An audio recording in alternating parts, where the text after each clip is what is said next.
Welcome to the Fermentis webinar. My name is Stefan Lupprich, Regional Sales Manager with Fermentis. I recently joined and I have the pleasure today to be here with three of my colleagues, all technical specialists with a great experience in brewing and side industries like hops or microbiology. And I would like to welcome everybody registered so far. We wait 1 or 2 minutes, maybe 3, for more people to register, because it's not all, for more people to log in, not all people registered are logged in yet. And my colleague Gilles will keep an eye on the chat, so please feel free to post your questions during the presentation anytime. And after the presentation, we will have a question and answer session with our technical specialists, with Philippe Janssens and with Evelyne Fanchy and with Gilles Goumare.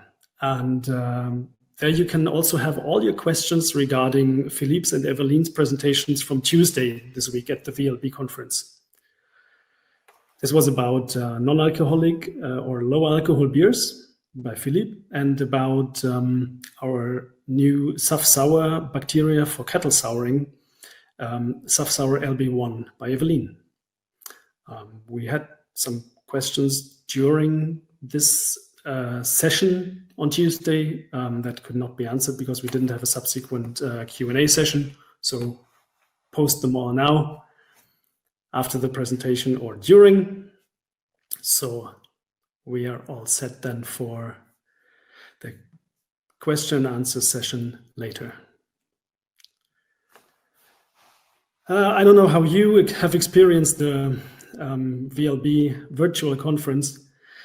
I want to thank very much the organizers at the VLB.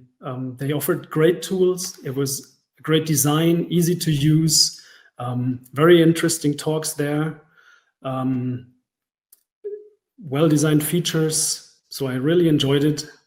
And I guess I missed the same part many of you have missed, the personal interaction, actually speaking with people face-to-face, shaking hands, having a beer together,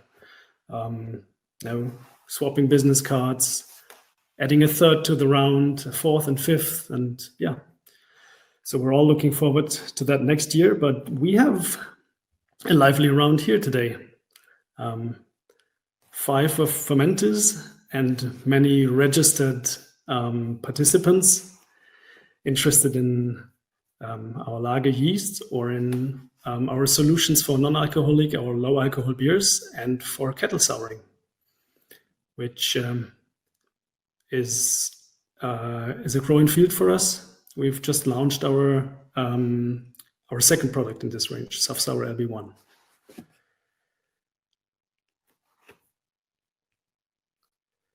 So I'm having a look at the chat. Hi, everybody. I see people from Latin America. I see people from Germany. I see people from Asia. Yeah, thanks for staying up wherever you are. The Latin Americans, thanks for getting up so early. That's actually why we put it around lunchtime, European time, so that it will be convenient for everybody.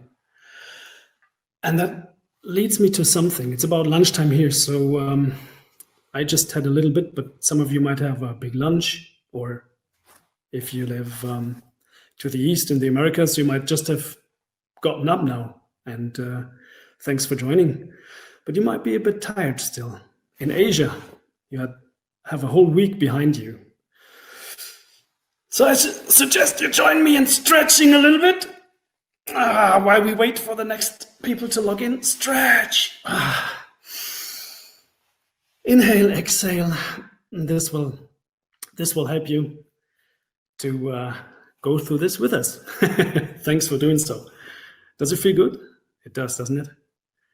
So we've waited for 5 minutes now, and I would like to start the webinar session now. Gilles, you can stop me anytime if I run into technical problems and shouldn't recognize. Otherwise, welcome again to sensory analysis with the famous SafLager W 34/7. So as a kind reminder, we're talking about Saccharomyces pastorianus, a lager yeast, compared to Saccharomyces cerevisiae, ale yeasts. They are rather fermented at lower temperatures. They have a slower growth. Yeah, a couple of differences there. SafLager W70. You see there, it's basically all you need, right? Not quite, you need some malts, of course, some hops to brew lovely beers. And I'm pretty sure some of you are using this strain already. And which beer type are you using it for? Do you remember the pitching rate, fermentation temperature, or the gravity you use it at? When you think of the beer you produce with SafLager W3470, which keywords come to your mind? So, clean, mild, and neutral lager, right? That is possible, but that's not all you can do with the strain. You can produce light lagers, dark lagers. You can produce Pilsner beers, amber lagers, and of course, bock beers. There's a large variety of beers that can be produced with a lager strain, in fact.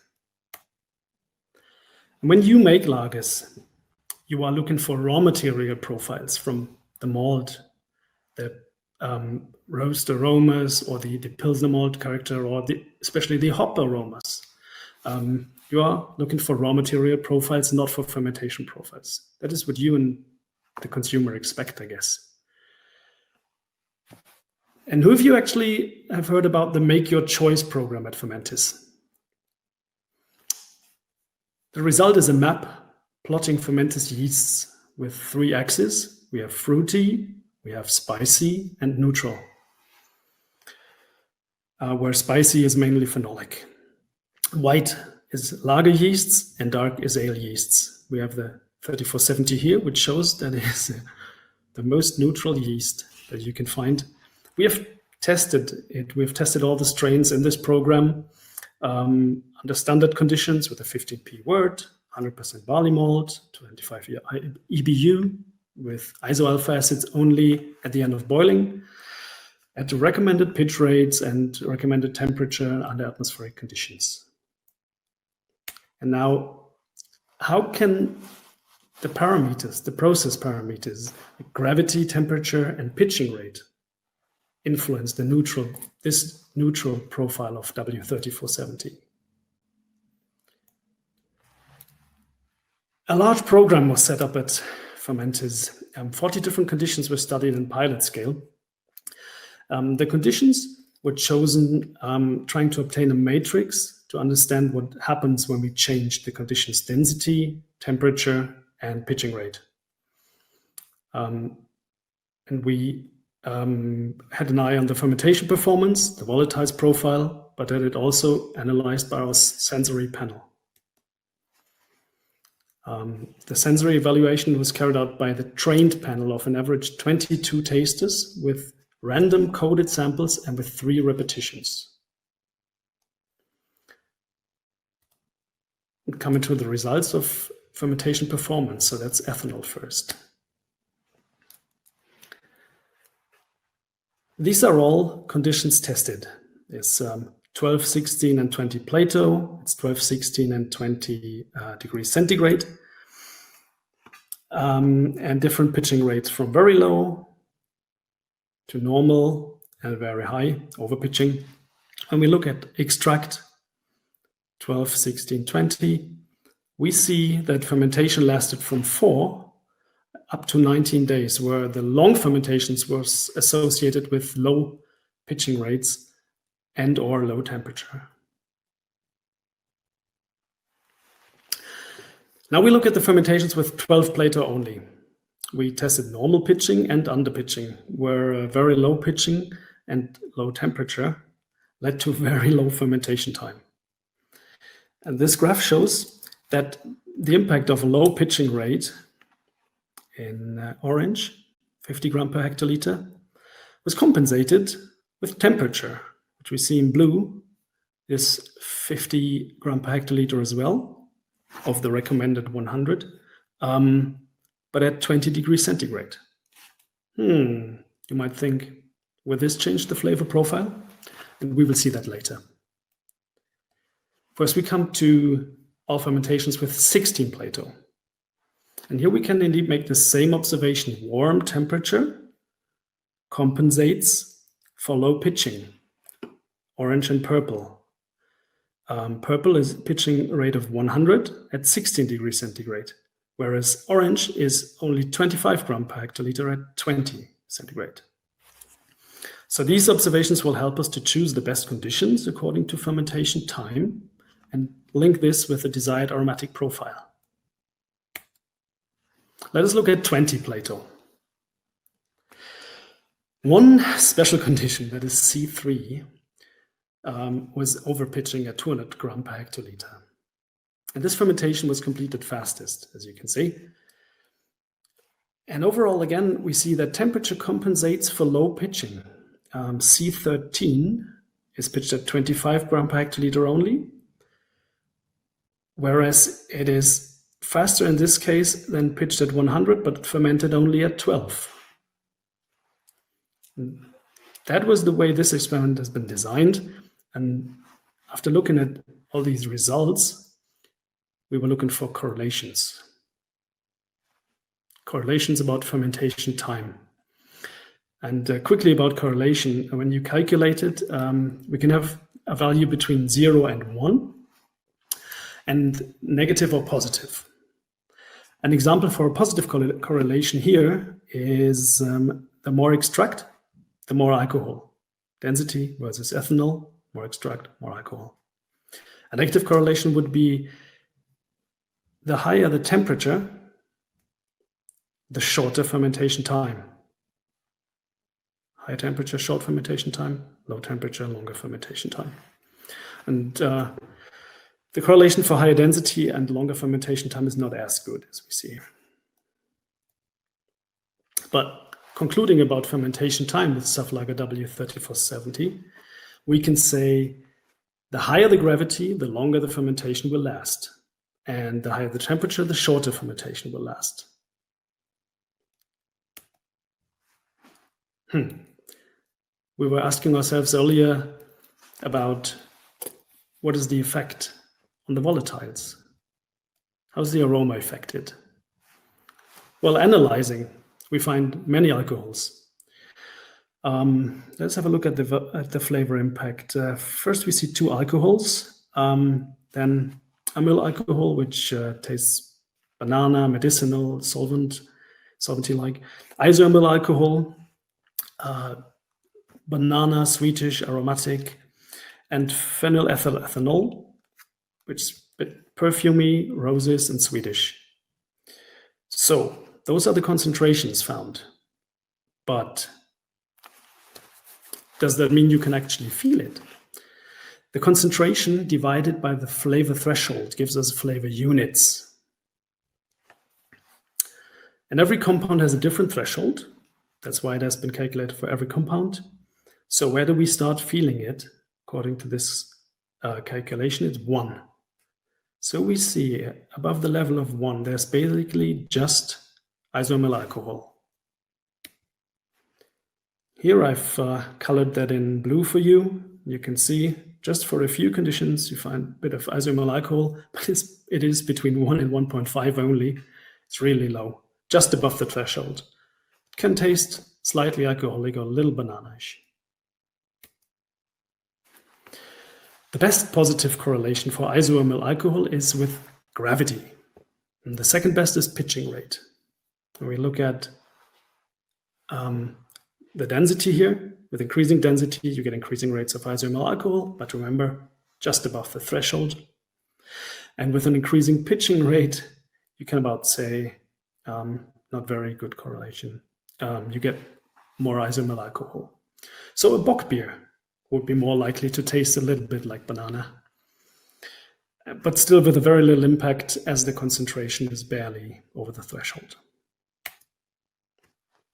So looking at the esters produced in these fermentations with W3470, we find ethyl acetate, we find which is banana, pear, fruity, tutti frutti. We find isobutyl acetate, fruity and tropical notes. We find ethyl butanoate, tropical fruits, pineapple, mango, kiwi, ethyl hexanoate, which is red apples, and aniseed.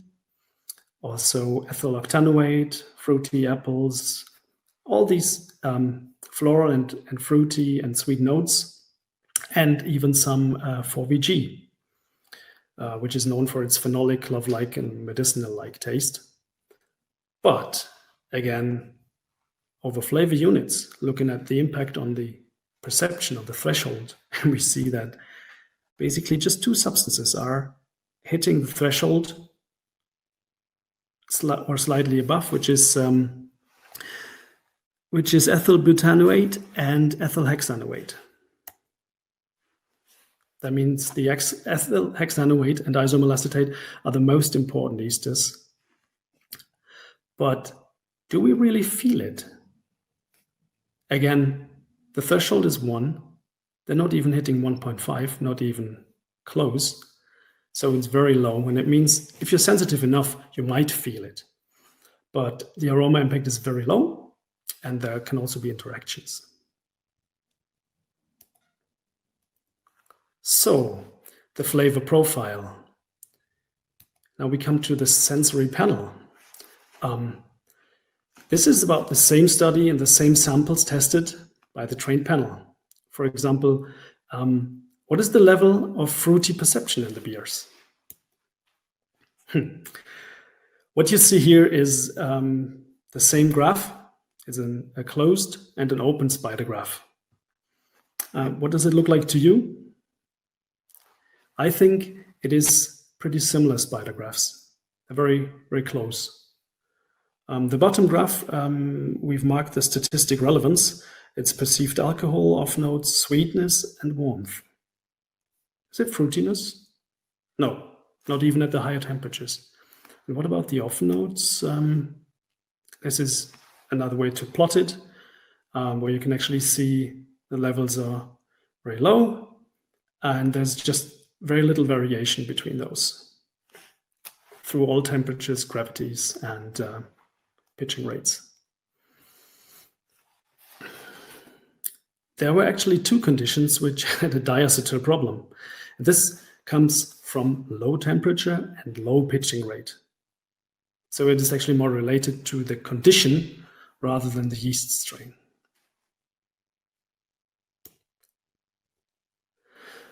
At this point, we can conclude that the density has the biggest impact on volatiles, but with a minor sensory impact only. And low temperatures lead to slow fermentation and some off notes. Now let's look at the 100 gram per liter pitching rate. At 100 gram per hectoliter, the temperature is actually one of the best correlations. It's very close to -1, -1 being the best, or 1. That means with a higher temperature, the duration decreases with no effect on flavor. Faster fermentation with still a nice lager profile. And it seems I've been flying through this because I actually can make conclusions already.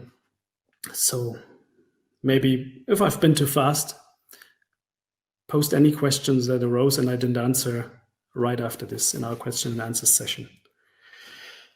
But I would like to conclude that SafLager W347 is a yeast with a neutral fermentation profile. It is very robust and stable over different fermentation conditions. It ensures at the same time faster fermentation and higher temperatures without affecting the flavor. And remember, these trials have been made under controlled conditions. Those were pilot trials. However, I think you should not fear increasing the temperature on your SafLager W3470 to still produce beautiful, clean lager beers. And last but not least, I would like to invite you to download the Fermentis smartphone app. It has many different tools for brewers and useful information on the yeast strains as well. And if you want to change your profession, you can switch the app to winemaking even. And with these QR codes for Apple and Android, you can download it. Please feel free to do so. So at this point, I'm having a look at the chat. And I would like to invite Gilles, Philippe, and Eveline back into the session.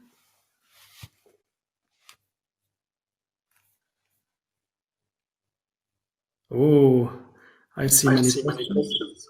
Thank you, Rebecca.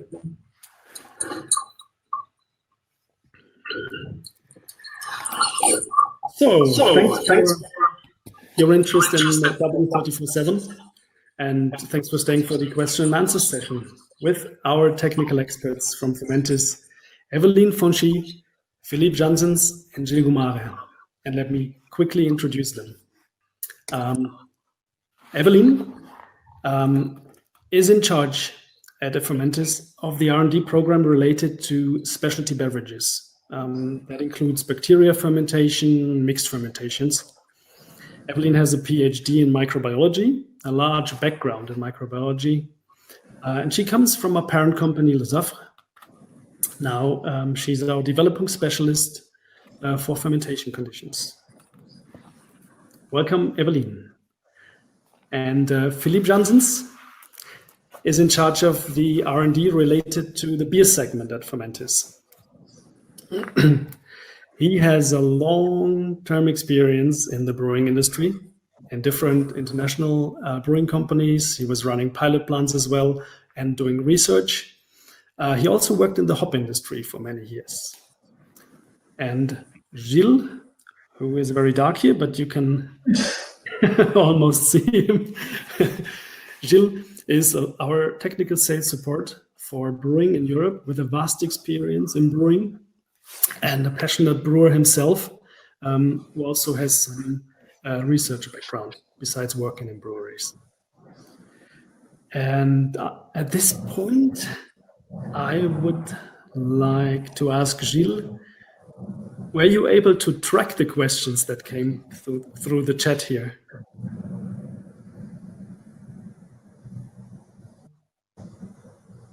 Gilles, can you hear me?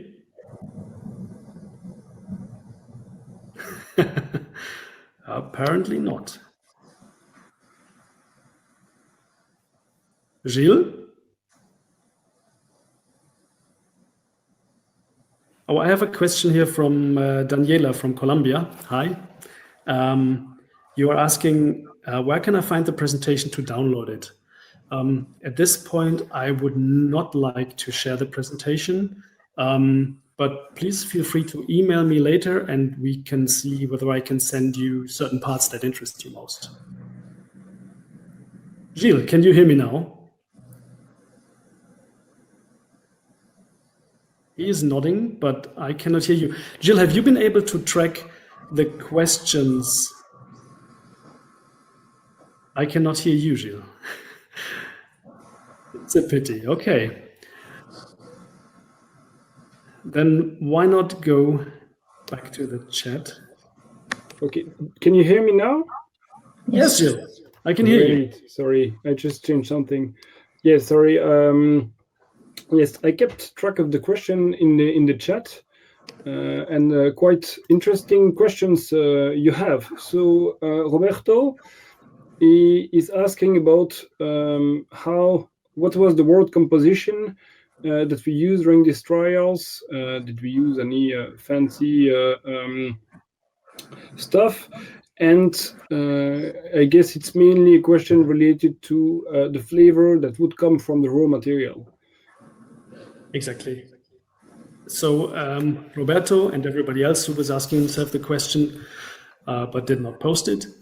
For the trials, we used standard mash, 100% malt to raw barley,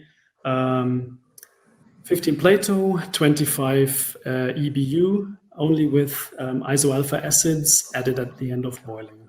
And did I miss anything, Gilles? I don't think so. No, I think it's pretty much the essential. So the goal of these trials were really to have the most neutral wort possible, to have the room for the yeast flavor expression. So another question that comes about the fermentation of these trials is, did we use any counter pressure during these fermentations? Oh yes, and we have not. Those fermentations were at ambient pressure. Ungespundet. Okay, thank you very much, Stefan. Roberto, again, thank you for being so active, Roberto. He's asking about did we make some special preparation? And I think we can make a parallel about a concept that we use in Fermentis quite a lot. So, Stefan, did we prepare the yeast in any way? No, actually, we used the feature of Fermentis yeasts that is called easy to use. So the yeast in these pilot trials was just sprinkled on top of the wort. So it doesn't have to be rehydrated. It can just be moderately stirred, and after 15 to 30 minutes, you're ready to go. It works if you need to rehydrate because of the setup of your brewery. Easy to use also means that you can rehydrate in water at fermentation temperature, or wort cooled down for just 15 minutes. Thank you, Roberto, for the question.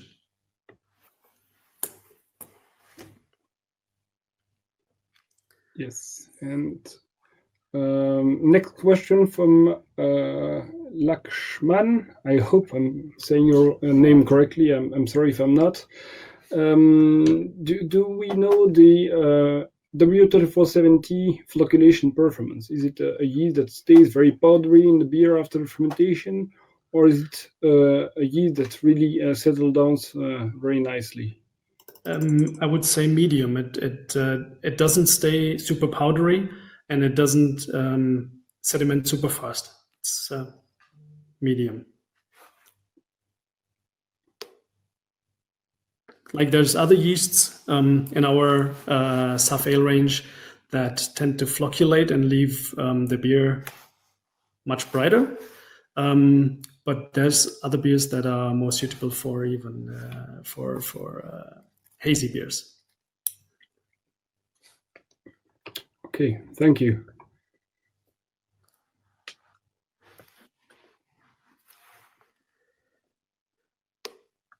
Gilles, there's a question for you, I see. And guess what? Also from Roberto. Thank you, Roberto. How was the yeast aerated during these trials? And since I am not 100% sure, I have a suspicion, but I'm not sure, I would like to pass this question to you, Gilles. Okay, yeah, no problem. Yeah, the question of the aeration or oxygen addition is quite comes quite often actually. So in all these trials, all the conditions that Stefan described, the yeast was always not aerated, and the reason for that is very quite simple. Is yeast is kind of a fresh, very, very fresh yeast that has been blocked in time by the drying. And this allows us, before the product gets to you in production, to trigger some reserve accumulation within the yeast, and especially ergosterol.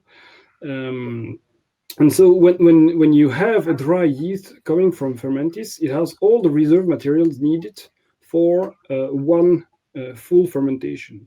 So as long as the yeast is pitched within the range that we advised, there is no need for addition of oxygen or air, and the yeast will perform very perfectly during this first fermentation. On the contrary, when the yeast might be harvested, it will not have as much reserve material as in the fresh version. And so when you use the yeast for a second generation, then it's advised to add air or oxygen, or aerate your wort classically. Right, thank you very much, Gilles. And I would like to add at this point, the yeast is equipped with all the reserved materials to go without aeration, as Gilles said, pitched at the recommended pitching rate, but also within the range of recommended fermentation temperature. If you go far colder, I personally like to recommend to increase the pitching rate, but that is can be discussed in more detail face to face.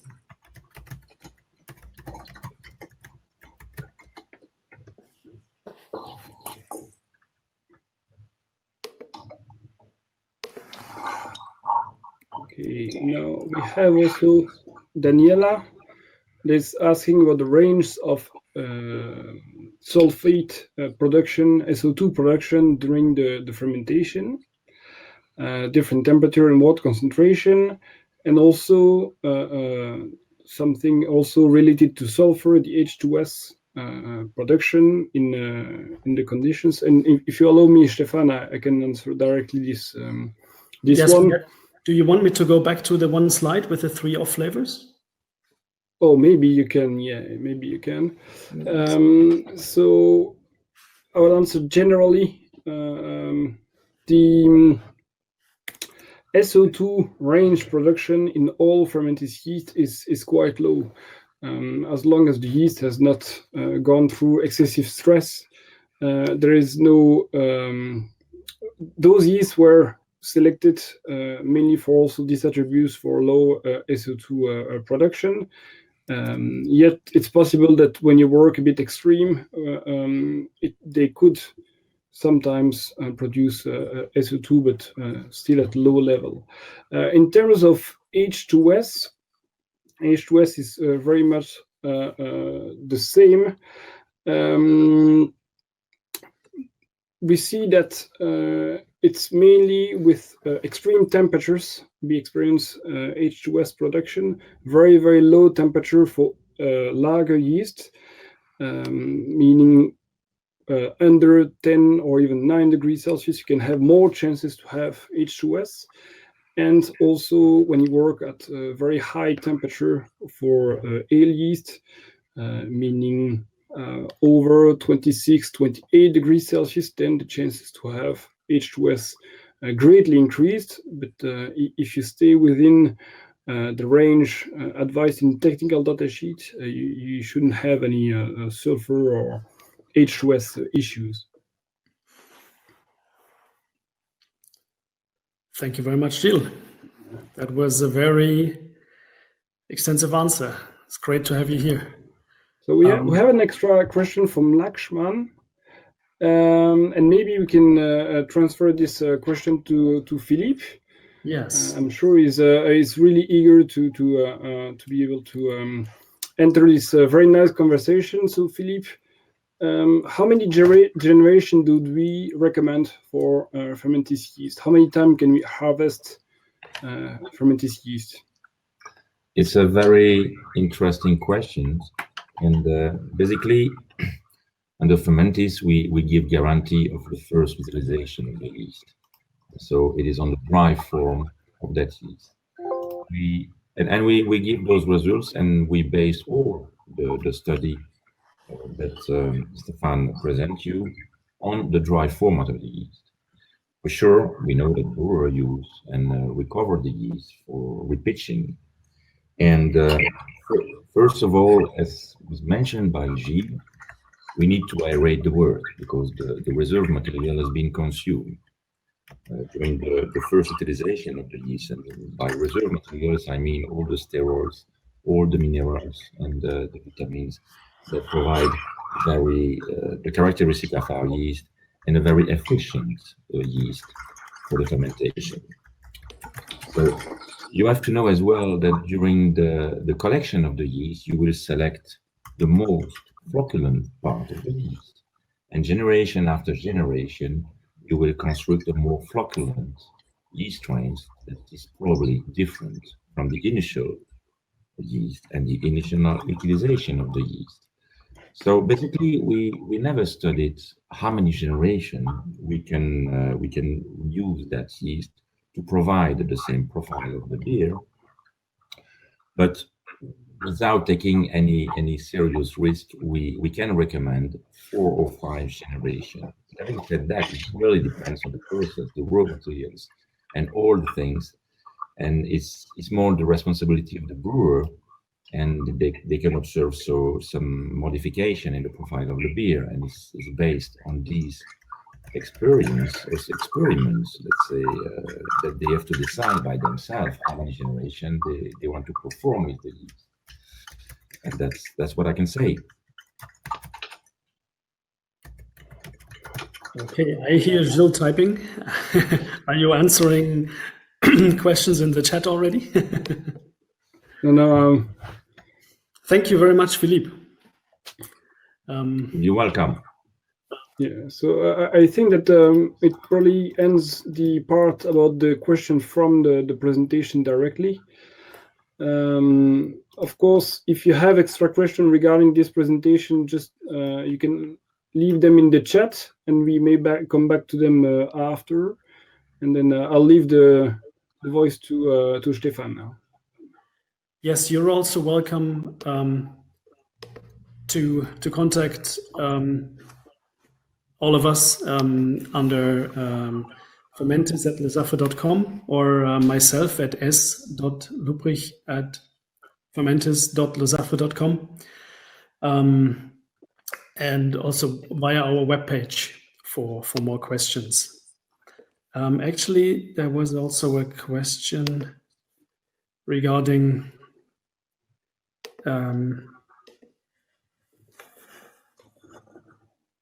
I made a note, just a second. Yeah, here it is. It's about why did we actually choose these 14 conditions regarding temperature and gravity for and pitching rates for our pilot trials. What was the reason? And I would like to post this question to Gilles. Yes, yeah, thank you, Stefan. So it's quite an interesting question. Why did we go over these range of pitch rate, the range of gravities also, and temperatures? And the answer is it's quite simple. Is that most of the conditions we chose, they can actually be used by real brewers in industrial or in craft conditions. Many brewers start up at 12 Plato, and then they might do a high gravity. So turning to 16, 20 Plato was really helpful conditions. Also, we know that playing with the temperature is something that is quite frequent within the breweries, and so covering most of the temperatures used in the real world were also useful. And here it was also the chance to be a little bit audacious. We know that historically lagers were fermented at very low temperatures, 10, 11 degrees Celsius. And then over the years, brewers tend to increase a little bit the temperature to let it ferment a little bit faster. So why not choose 16 degrees Celsius and then even 20 degrees Celsius to see what happens? And I have to say that being audacious on that one really was a success with W3470. And then lastly, when you look at the pitching rate, we had advised some very specific pitching rates. For lagers, it's 80 gram per hectoliters to 120 gram per hectoliters. But we do know that in the real world, in the breweries around the world, people are experiencing, and so giving them information about low and high pitching rate we believe was also very interesting. So overall, a very long answer to say we wanted to be able to share information about what was experienced throughout the world, so the people can prepare their fermentation as good as possible. Wow, great. I think that answered the question. Wow. Thank you, Gilles. From Philippe, from your presentation on Tuesday on our solution, Fermentis solution for non-alcoholic beers and low alcoholic beers, there was a question because you explained that we're not only looking at mashing regimes, but also at alternative organisms to just Saccharomyces cerevisiae for low alcohol beers. And why is that an advantage to look at alternative microorganisms? Alternative microorganisms to Saccharomyces yeasts, and also to look at other mashing profiles. So it's two in one. But let's separate it for the answer if you want. Yes, thank you, Stefan. So I will separate it. And in the first part of the presentation was the high temperature mashing.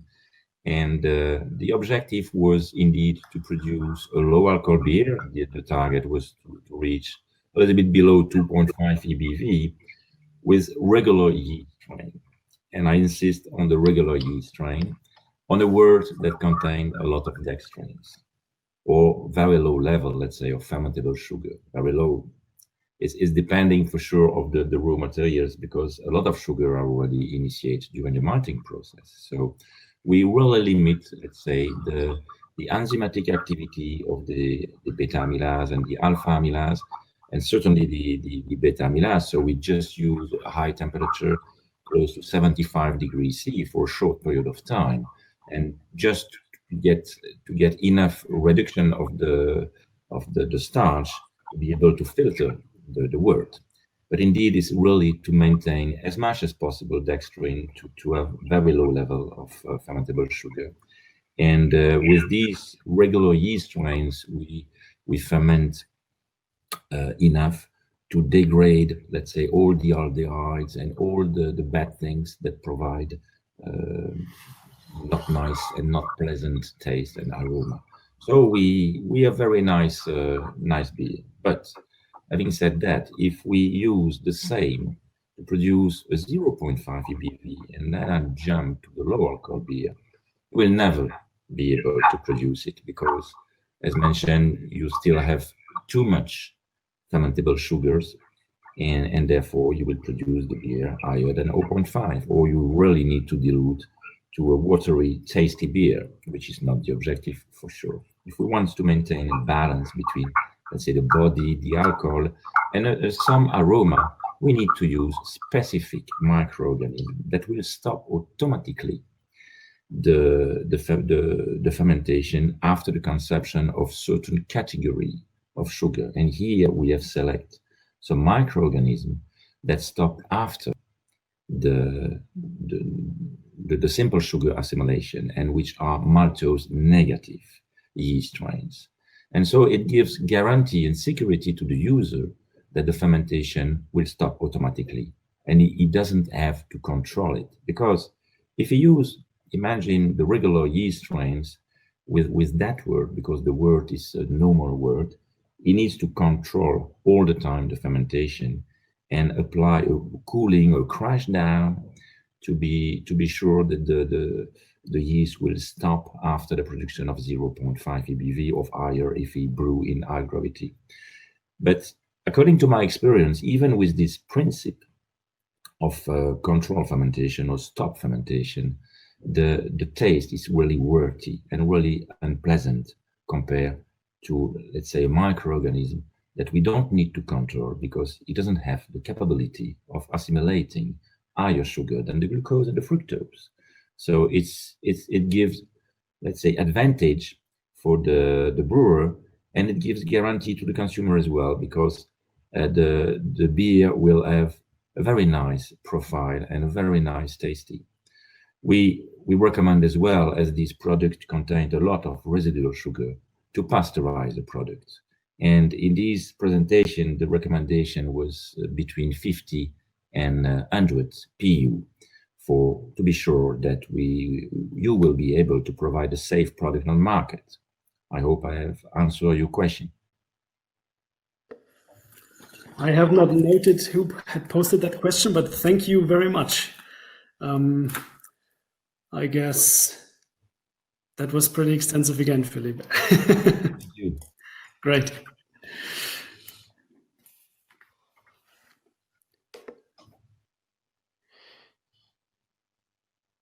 Evelyn, during your presentation, I recorded also one question coming from Latin America, actually.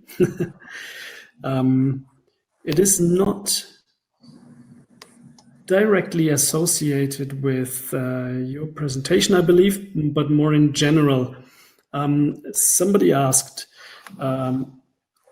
acidification at the beginning of the boiling process is the key for protein coagulation. Did you pay special attention to this during the trials for SafSour LB1 or LB652? So it's an interesting question. So during the boiling, in fact, for the fermentation, the lactic acid fermentation, before you have the wort is boiled, and during the boiling, you have the coagulation of the protein.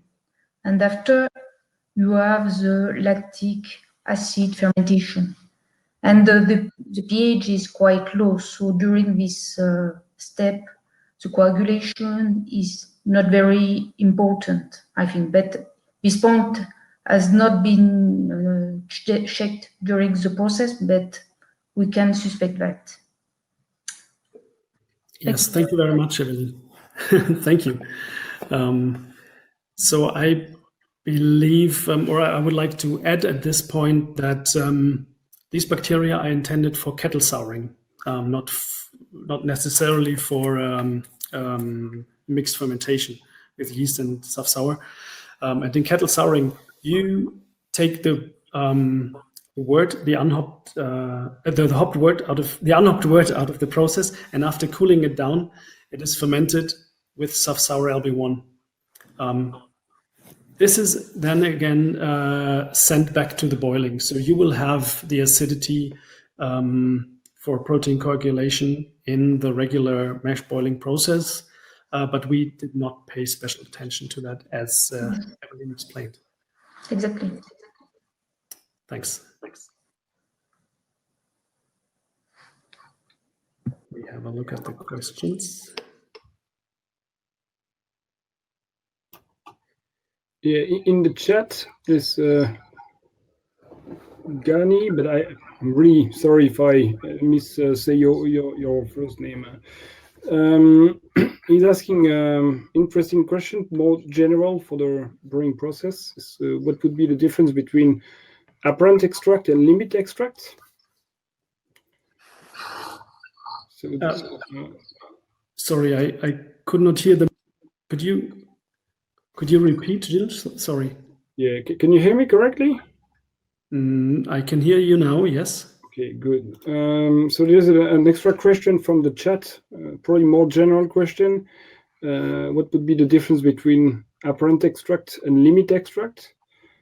So I would say that the exact words are present extract, but I think we are talking about apparent extract here.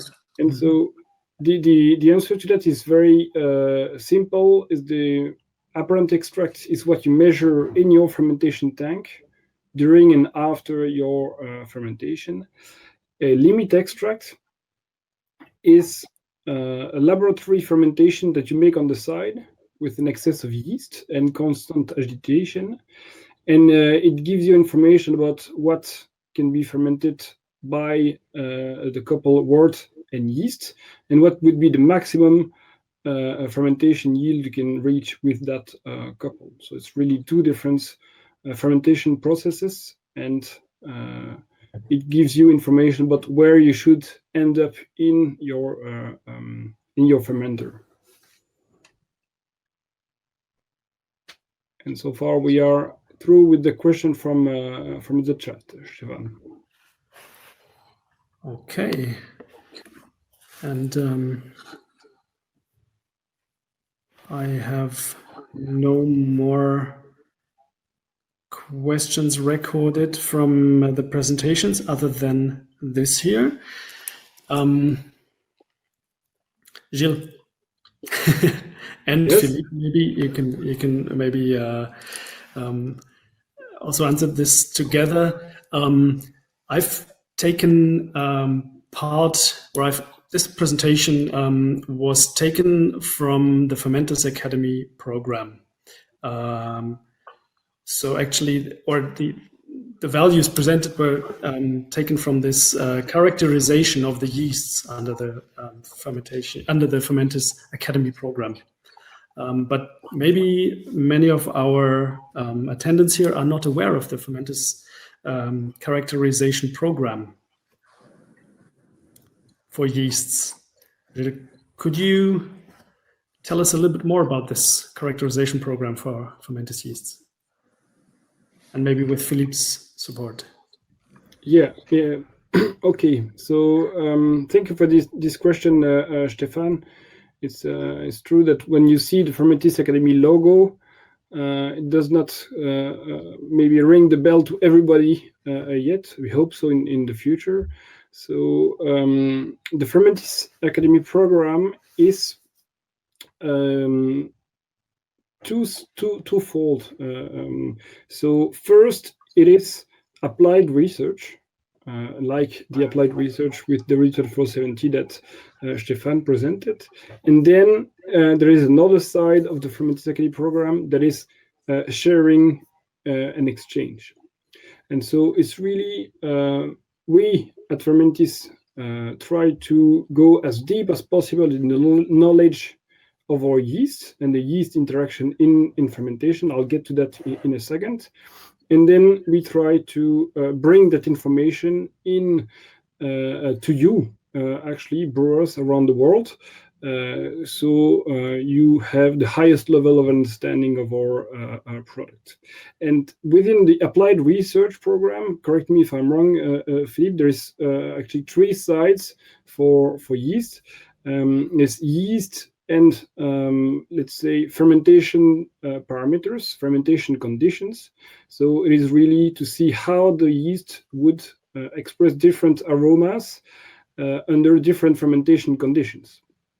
And then there is a second program that is yeast matching with some specific recipes.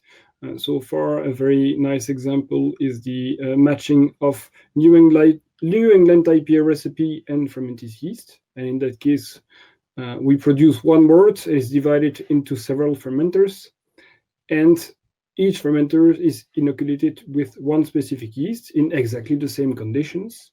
And then we assess the results afterwards, especially in terms of flavor profile. And then the last part of this applied research program is yeast and single raw material interaction. And so far we have released a very, very nice study with the interaction between Fermentis yeast and hop cascade. And it was very interesting to see that with exactly the same wort, but different yeast, you have completely different expression, hop aroma expression and interaction. So it was very nice study. Philippe, if you have anything to add, the voice is yours. Yeah, thank you, Gilles. I think you were complete in the explanation. Just maybe to add very little comments. It's when we develop a product, we develop it and we will look to bank collection. What we compare microorganisms. We do trials on lab scale. We do trials on larger scale, and then we reach, let's say, and we got to what we call the baseline. And so the baseline is the expression is mentioned by Stefan in the presentation, or a comparative, let's say, approach of our different microorganisms in the same environment, with the same world, same conditions. And so after to give the opportunity to understand a little bit more the microorganism, we have what Gilles explained, with the different conditions as the pitching rate, temperature, gravity, to understand a little bit more and to give the opportunity to the user to decide what conditions, let's say, are the best for the beer I want to produce. And that's perfectly what Gilles explained. So it's just to make the link between what we do in R&D and research and in the characterization, which are a little bit different. Thank you very much, Philippe and Gilles. So, my dear audience, now you know a little bit more about the Fermentis baseline characterization of our yeasts and also the Fermentis Academy. Well, this special year, 2020, Fermentis Academy switched to completely virtual, but became even more active. And for me, who joined Fermentis this year, it was great to see how active Fermentis is with these kind of webinars for their customers around the world, be it America, Asia, or we in Europe. There are many webinars on, even this time of the year. Just have a look at our website, fermentis.com, and you will find under the news and events section our events being updated weekly. And actually, we're having less than 5 minutes to go, but I see a new question, which is probably one for Philippe. Philippe, do you see it? It is from Lakshman. Thank you very much for this question. In high gravity brewing, does alcohol stress impact this yeast? I suppose it's W3470, which he means here.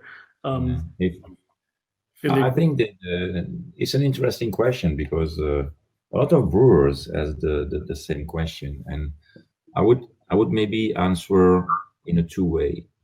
The first would be what is a normal situation. And generally, it's true that yeast reacts to the stress, osmotic stress of the, let's say, the high gravity world with the alcohol content, and generally speaking, the yeast react in the way that it produces more fruity and certainly more esters than it was, let's say, in unstressed condition. And these things has been observed in big CCT. So CCT means high volume, and it was basically a compensation to provide a fruity beer to the market, and generally the pills that are produced in very high gravity and in CCT, they keep, let's say, a balance between the fruity and the body. For the W3470, we have seen that this yeast is very robust. So it means that the impact of the gravity is less compared to the other yeast, because it's an observation, and the gravity impact less than for the other. For sure, we will characterize all our yeast strains in the same conditions, playing with the gravity, the pitching rate, and the temperature. So we will be able to provide more answers in the future. But the first conclusion is that W3470 is very robust, and there is no excessive production of esters, even in high gravity conditions. Hope it answered the question.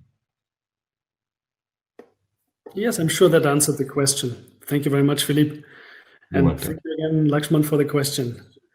And what, I guess after what you just said, that we are only going to have our other yeasts undergo this program, that shows that this is nothing done with all our yeasts within a week. In fact, the numbers I presented in less than half an hour were generated in an R&D program that was set up, that was carried out, that was analyzed over weeks and weeks to to help provide our customers a better understanding of the features of the yeast and how they can play with temperature, with gravity, and with pitching rate. And it is a really useful tool, I believe, and I strongly support our will to do this with all our yeasts. So, and almost punctual after 1 hour, I guess it seems we're through with the questions. I would like to thank very much Evelyn, Gilles, and Philippe, our technical specialists from Fermentis, and also the whole audience that was participating here with very interesting questions.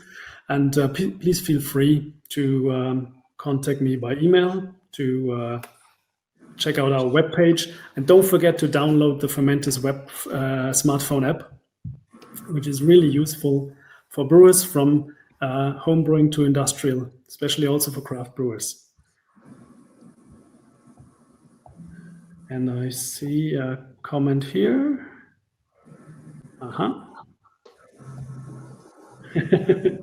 Okay, so Evelyn, Philippe, Gilles, I guess I hope you agree that we can end this all here. I wish everybody happy Friday, have a great weekend, cheers, and see you next time at a Fermentis webinar. Yeah. Thank you very much, Stefan. Thank you, Stefan. You play a very good chairman. Thanks a lot. Yeah. Thank you. Bye-bye. Have a good weekend, everyone. Yeah, have a nice weekend and take care. Yes, take care.